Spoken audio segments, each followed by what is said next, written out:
उधर है बेटा, वो है ना टॉर्च होगा कहीं, ये रहा टॉर्च होगा। यस, फाइंड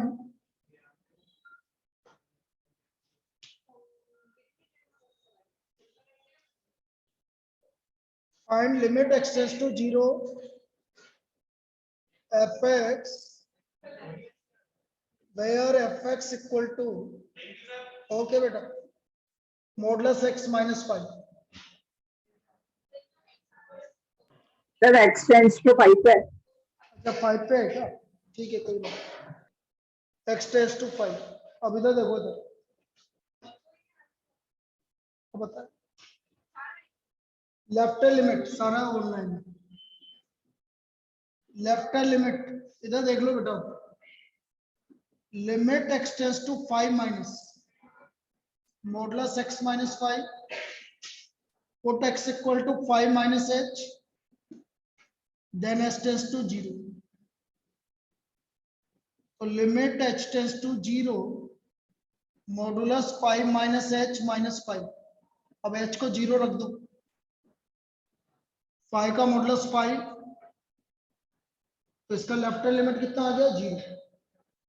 इस तरह से निकालो। Now RHL limit x tends to 5 plus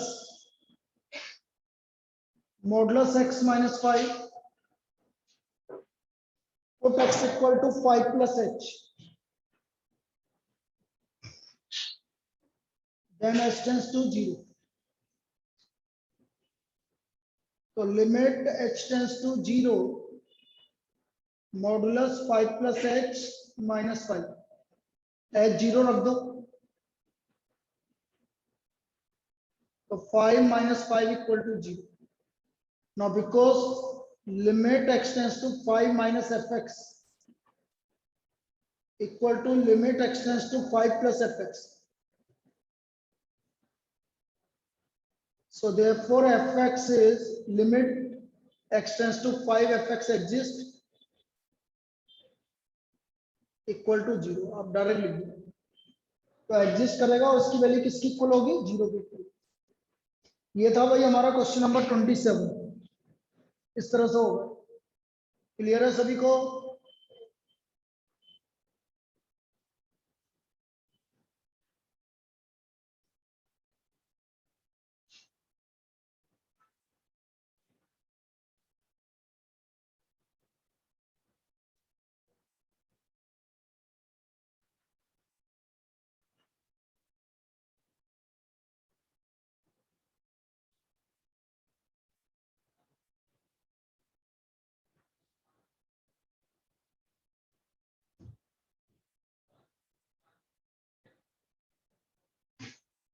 twenty eight.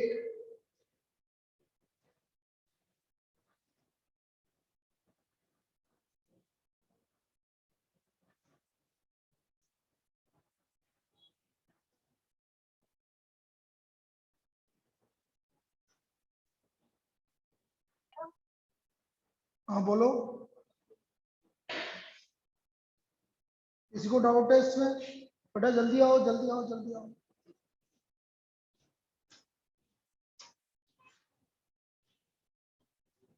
Twenty seven के बाद 28।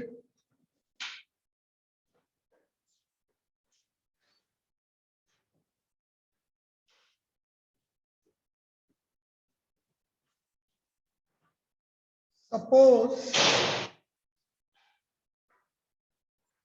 fx equal to a plus bx, x is less than 1, for x equal to 1, b minus ax, x is greater than 1,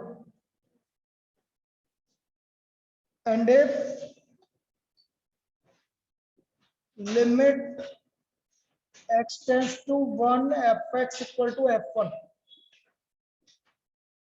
what are the possible values of a and b? What are the possible values of a and b?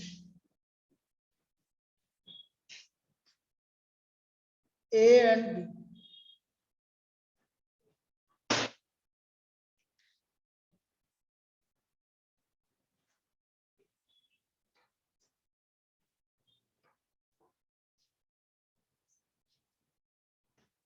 भाई limit x tends to 1 fx f1 के equal, इसका मतलब है कि left hand limit और right hand limit equal, क्योंकि f1 के equal है ना, इसलिए। बेटा लिमिट की वैल्यू किसके इक्वल आ रही है? f1 के। तो लिमिट की वैल्यू f1 के इक्वल तभी आएगी जब वो एग्जिस्ट करे। लिमिट की वैल्यू f1 के इक्वल तभी आएगी जब वो एग्जिस्ट करेगी, इसका मतलब वो एग्जिस्ट कर रही है। तो आप ऐसे लिखोगे, देखो आपको गिवन क्या है, limit x tends to 1 fx equal to f1। अब बेटा ये f1 के इक्वल है, इसका मतलब लिमिट एग्जिस्ट कर रही है, और लिमिट एग्जिस्ट कर रही है का क्या मतलब हुआ? Limit x tends to 1 minus fx है बेटा, यहाँ तो 1 पे वैल्यू गिवन है तो 1 ही आया। Limit x tends to 1 plus fx equal to f, ये तीनों आपस में, इसका मतलब ये limit x tends to 1 minus fx equal to limit x tends to 1 plus fx equal to f, ये तीनों वैल्यू इक्वल है।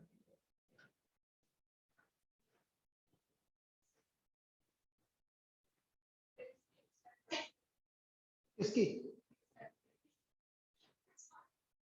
तो ये तो ऊपर से जाएगा अभी तो तेरा, लेकिन आगे से अभी अगले वाला टॉपिक से क्लियर हो जाए, इसमें दिक्कत आएगी लेकिन अगले से क्लियर हो जाए।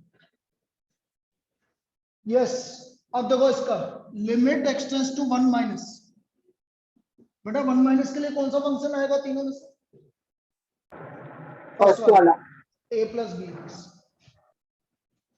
पुट x इक्वल टू, बोलते चलो 1 minus h, 1 h minus tends to 0, h tends to 0, रखो भाई limit limit h tends to tends to 0 0 a plus B bracket में plus 1 b minus 1 minus h, h की value so 0 a plus so ये इसका left limit आ गया 1 plus, ठीक है, this is the left limit, लिखो यार, ये इसका लेफ्ट लिमिट आ गया 27, उससे पहले वाला 28 है मोडी उसका। जल्दी आ बेटा जल्दी आ, मैं सोच ही रहा था मैंने क्या हो गया, बीमार हो गया, आजकल बीमारी का माहौल ज्यादा चल रहा है।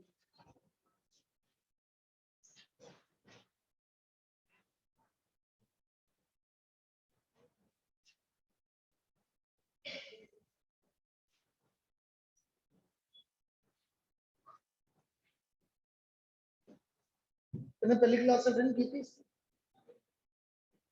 नहीं करी क्यों? 3 दिन से गायब है, 4 दिन से।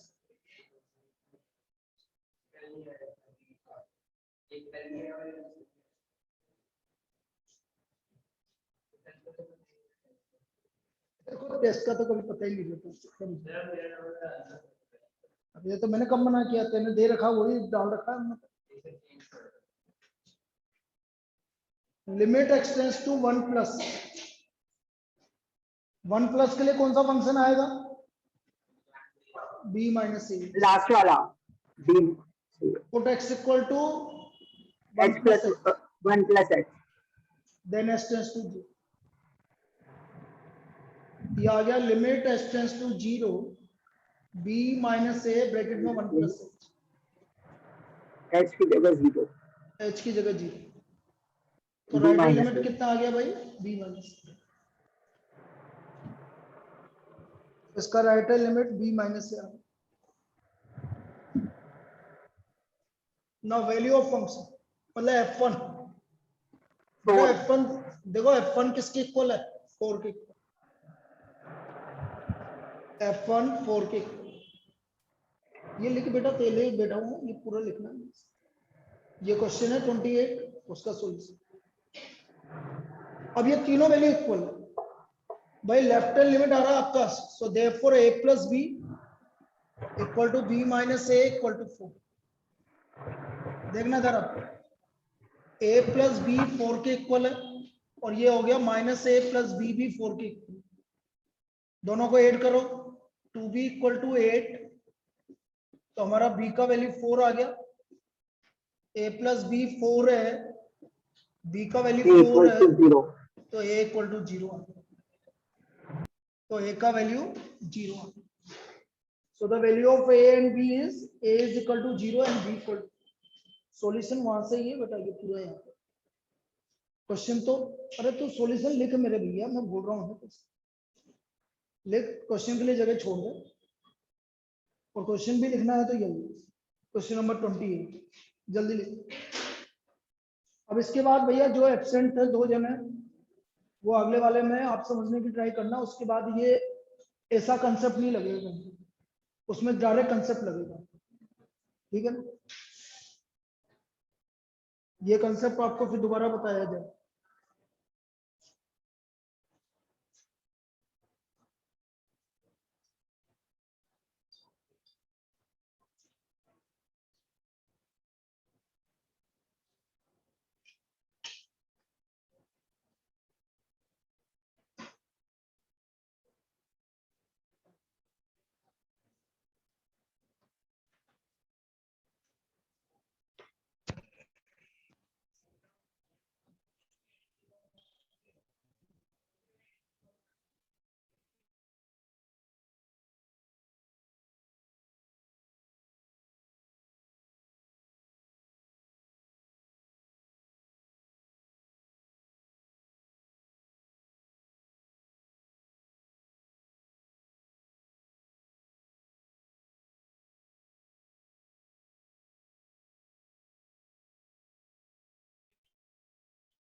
ये आ गया समझ में कैसे क्या।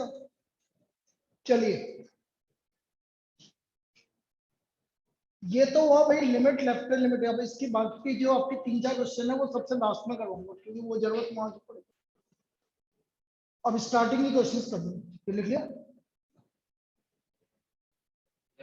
हाँ लिख लिया, इसकी जरूरत नहीं है तो वैसे भी।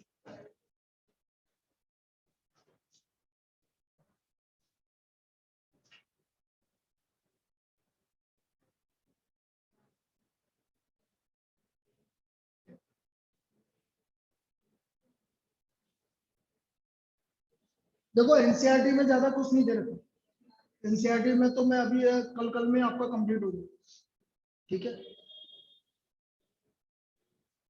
मेथड ऑफ, तो अभी हम क्या करेंगे, लिमिट्स करेंगे, डेरिवेटिव आपके इस बार है ही नहीं। उसके बाद स्टैटिस्टिक्स करेंगे, ताकि आपका जिसका पहले बार हो जाए वो सारा कंप्लीट, फिर वापस से जिसके जो जो चैप्टर बचे हुए हैं वो करेंगे। डेरिवेटिव है ही नहीं आपके, डेरिवेटिव आपका सेकंड टर्म, लिमिट्स इस बार है, डेरिवेटिव अगले वाले टर्म। चलिए लिखो भाई, methods of evaluation of limits. अब यहां से भाई तुमने जिसने क्लास अटेंड नहीं की थी लास्ट वाली, अब दिक्कत नहीं आएगी।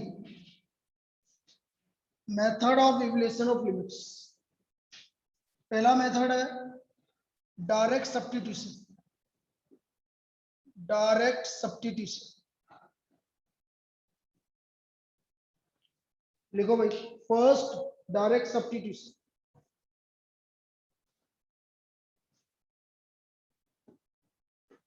Limit x tends to 3। अब इसको बस ये रीड करना सीखो भाई, ये कैसे बोलते हैं। इसको बोलते हैं लिमिट एक्सटेंड्स टू 3, मतलब एक्स का वैल्यू किसकी तरफ जा रहा है, 3 की तरफ जा रहा है। तुम दोनों सुन लो बेटा, राहुल और ये सचिन, लिमिट एक्सटेंड्स टू 3 मतलब एक्स का वैल्यू किसकी तरफ जा रहा है, 3 की तरफ जा रहा है। अब मैंने लिख दिया 2x plus 3 upon x minus 4। अब मैं इसमें x इक्वल टू 3 रख के देखता हूँ, रखते हैं बेटा, x की जगह 3 रखो, कोई दिक्कत आ रही है क्या, क्या रहा value, this is called direct substitution.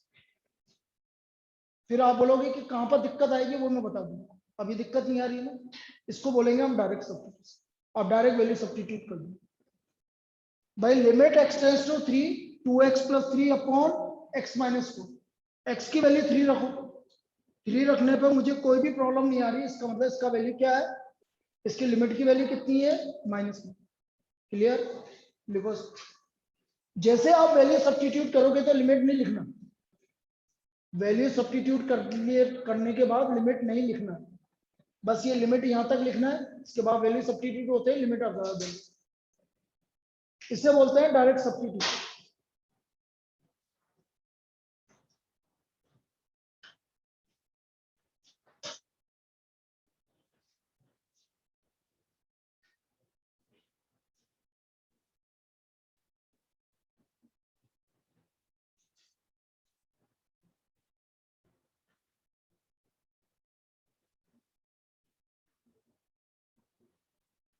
Limit x tends to pi x - 22/7, तो बेटा x की जगह क्या रख दूंगा मैं, पाई।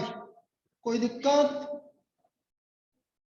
नहीं है, कोई दिक्कत, क्या वैल्यू आएगी, 0 मत बोलना, 0 मत बोल, यही वैल्यू आएगी, क्योंकि पाई का वैल्यू 22/7 नहीं होता है, वो तो कैलकुलेशन के लिए हम रखते हैं, वैल्यू होती है थोड़ी, ये तो हम अप्रोक्सीमेट वैल्यू रखते हैं, ये वैल्यू नहीं है इसकी। तो इसका आंसर क्या आएगा, आप डायरेक्ट ज्यादा दिमाग लगा के 0 मत लिख देना, जो है बस यही आएगा। तो x = इसका वैल्यू क्या आएगा, पाई - 22/7। ये फाइनल है, हाँ ये फाइनल ही है, तो इसे बोलते हैं डायरेक्ट सब्स्टिट्यूशन। तो डायरेक्ट सब्स्टिट्यूशन में तो आपको डायरेक्ट वैल्यू सब्स्टिट्यूट करनी है, कुछ भी नहीं है।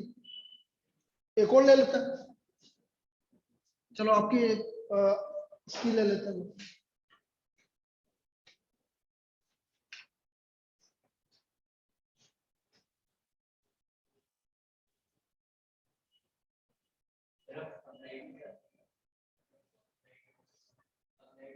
अप्लाइड ने इस बार बंद कर दिया है, कौन पढ़ाएगा, अभी आज ही मेरे पास 2 कॉल आए, मना कर दिया है। अरे यार कौन ना अलग एफर्ट कर रहे हैं यहाँ पर, इतना टाइम है ही नहीं मेरे पास, चक्कर नहीं। अभी अब अप्लाइड के लिए मेरे पास 2-3 जनों का कॉल आ चुका, पहले भी मैं 3-4 जनों को मना कर चुका, हाँ मैंने मना कर दिया, कहाँ अप्लाइड के लिए इतना कहाँ टाइम, जितना टाइम मैं उनको पढ़ाऊंगा तुम्हें टाइम दूंगा ना ज्यादा,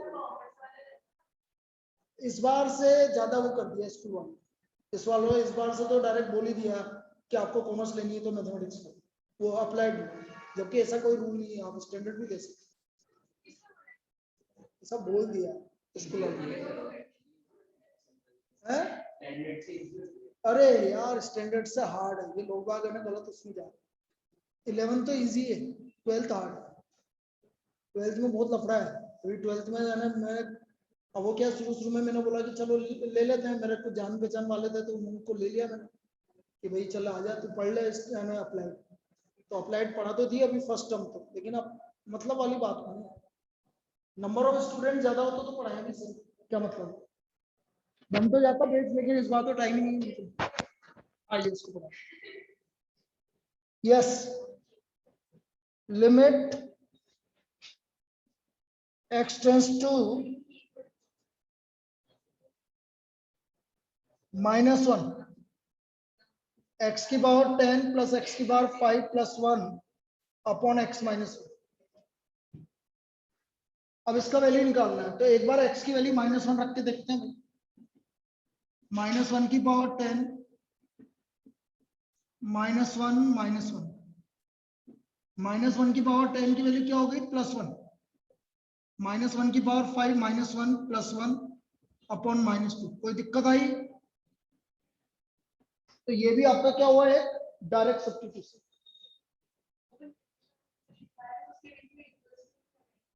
क्या बेटा, नहीं इंटू नहीं लगाना, कुछ भी नहीं करना बस। अब डायरेक्ट सब्स्टिट्यूशन का मतलब है कि कोई भी प्रॉब्लम आए आप वैल्यू रख के देखो रफ में, यदि वैल्यू आपकी 0 मतलब कुछ भी टर्म नहीं आ रही, मतलब इस तरह की वैल्यू आ रही है, 0 आ रहा है या 5/3 आ रहा है, तो इसका मतलब डायरेक्ट सब्स्टिट्यूशन। तो डायरेक्ट सब्स्टिट्यूशन में तो ये काम करना, ये तो इजी पार्ट है।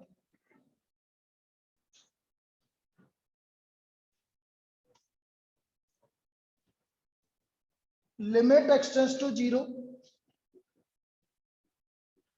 x sec x,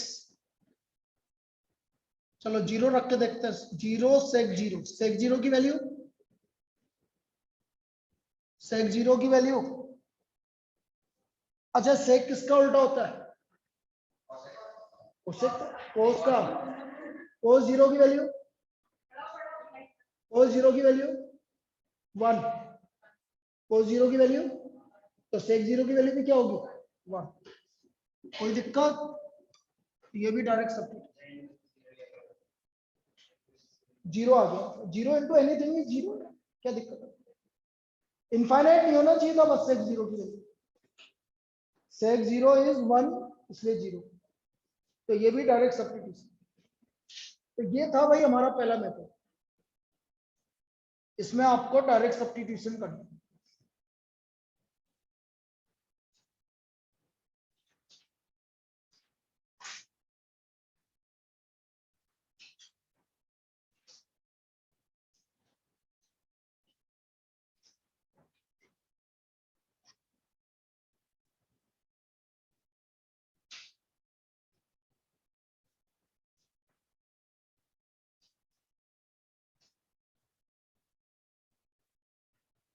Second method, factorization method, evaluation of limit by factorization method.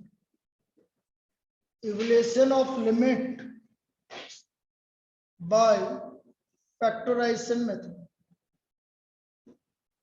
Factorization method.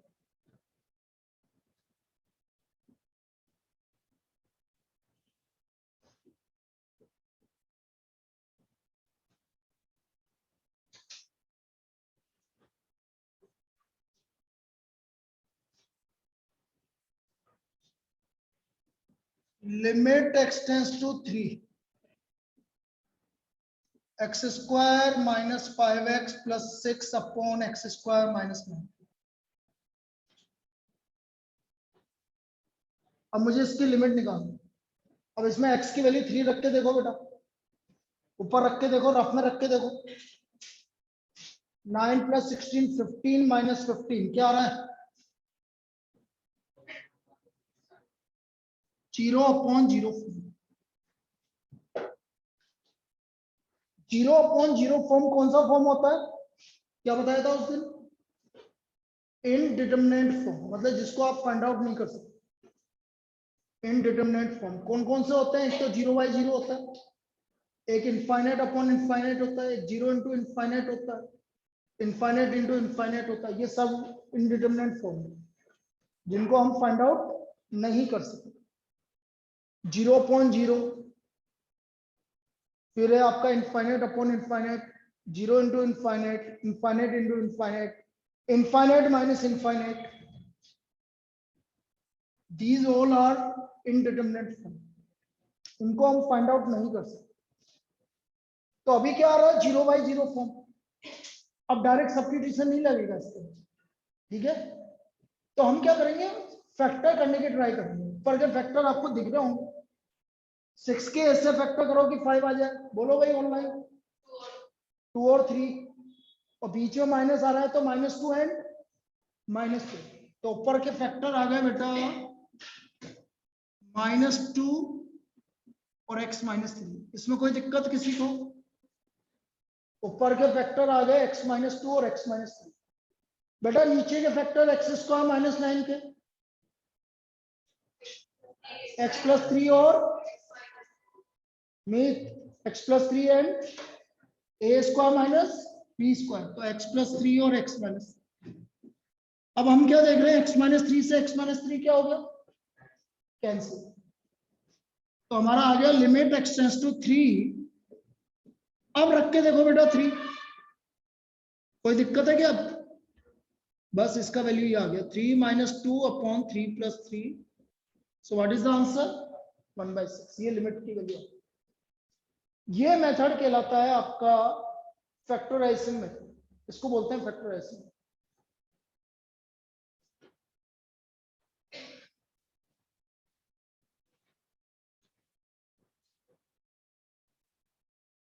X square minus 5x plus 6। अच्छा, तुम्हें यदि किसी को फैक्टर करने में दिक्कत आ रही है तो मैं तुम्हें एक मेथड बताता हूँ, ट्रिक। वो ट्रिक क्या है वो देख। यदि सपोज आपको लग रहा है कि सर ये फैक्टर करने में मुझे दिक्कत आ रही है, तो मैं सबसे बढ़िया ट्रिक बताता हूँ। देखना इधर, सभी देखना बेटा, ऑनलाइन भी। सपोज आपको फैक्टर करने में दिक्कत आ रही है तो कैसे करेंगे समझो।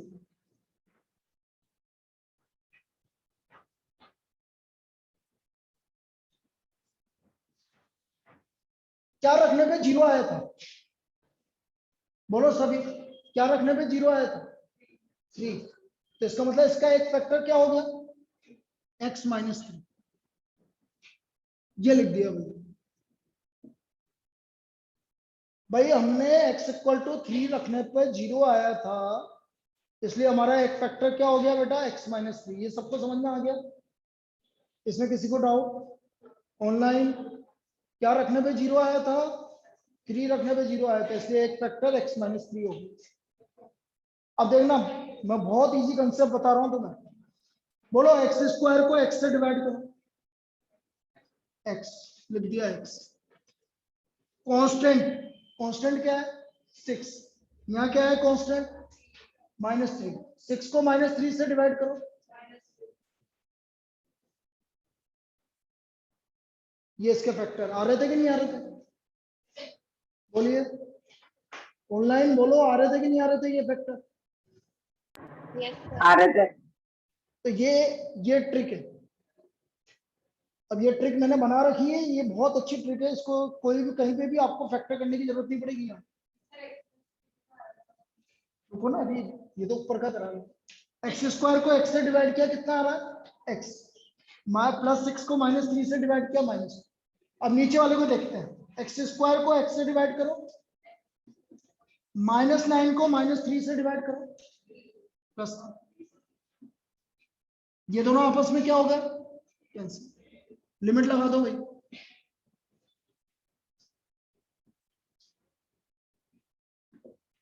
तो आपको फैक्टर करने की भी जरूरत नहीं है, जो मैंने ट्रिक बताई है उससे करोगे तो इजीली होगी। लिखो उसको।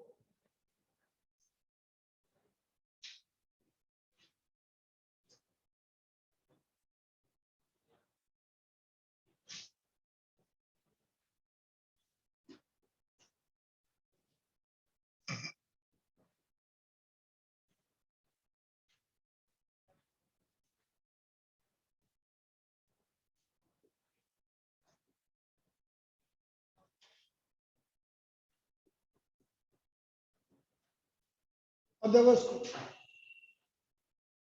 Limit x tends to 2, 3x square minus x minus 10 upon x square -4।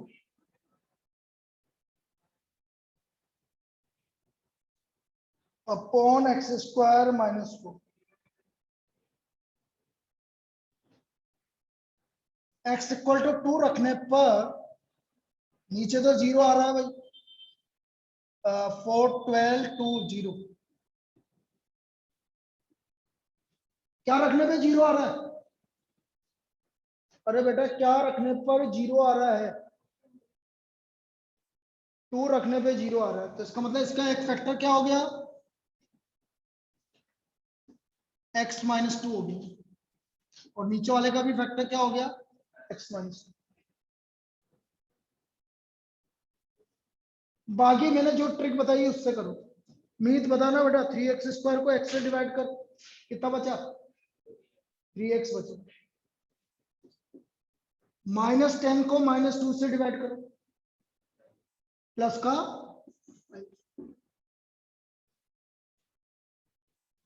3x square को x से डिवाइड किया 3x, -10 को -2 से डिवाइड किया, प्लस।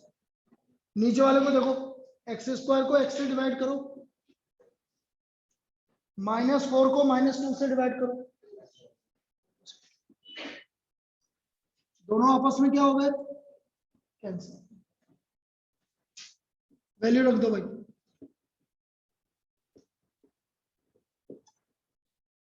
आया समझ में? फैक्टर करना भी इजी हो गया आपके लिए। अब डायरेक्ट आप फैक्टर कर सकते हैं।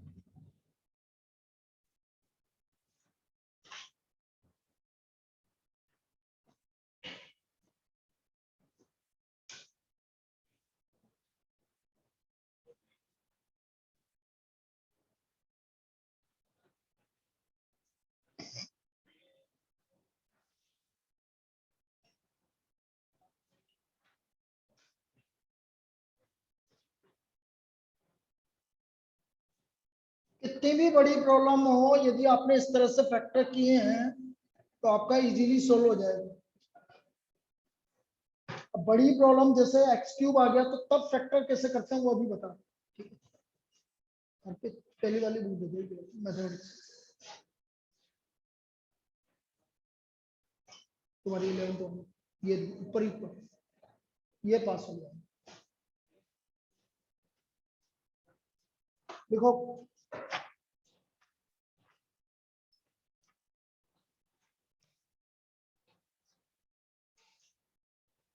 लिमिट x टेंस टू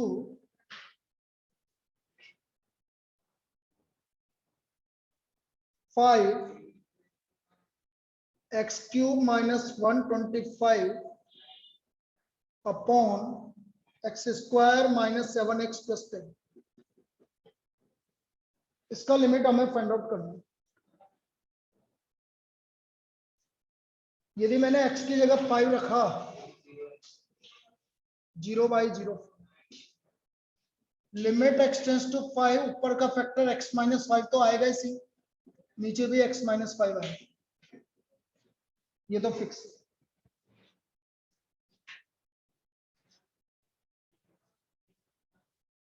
अब देखते हैं भैया, भाई नीचे वाले के फैक्टर तो इजी है। देखो नीचे वाला तो देखो, एक्स स्क्वायर को x से डिवाइड किया x, 10 को -5 से डिवाइड किया -2, ये तो नीचे वाले के फैक्टर है। डिनोमिनेटर के फैक्टर तो बड़े इजीली हो गए।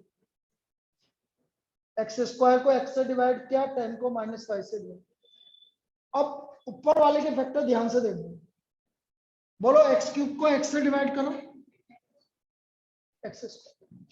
अब इसमें थोड़ा समझना पड़ेगा आपको, लेकिन एक बार समझ में आते हैं फिर किसी के भी फैक्टर कर लोगे। -125 को -5 से डिवाइड करो, +20। अब एक्स स्क्वायर आ रहा है, कांस्टेंट भी आ रहा है, तो बीच में एक और टर्म बाकी है। किसकी टर्म है? एक्स की टर्म। अब वो एक्स की टर्म कैसे आएगी वो ध्यान से समझो।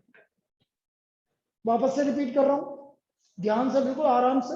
एक्स क्यूब को एक्स से डिवाइड किया, क्या आ रहा है? X square. -125 को -5 से डिवाइड करो, 25।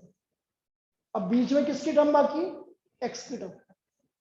आप क्या करोगे इसके बाद? इन दोनों को मल्टीप्लाई करोगे, रफ में लिख लो, कितना आ रहा है?